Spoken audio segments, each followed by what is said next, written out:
Hey guys, what's up? Welcome back to another video of our channel. Today in this video, I'll show you how to delete Google Tag Manager account.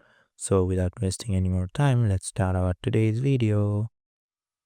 First of all, go to your web browser, then open the Google Tag Manager website and you will see this type of interface. Now go to this three dot icon and go to account settings.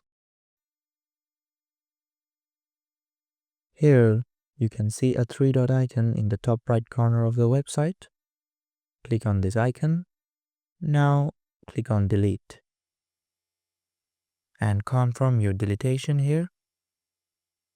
After clicking this, your account is deleted. Now you can delete number of accounts by following these easy steps.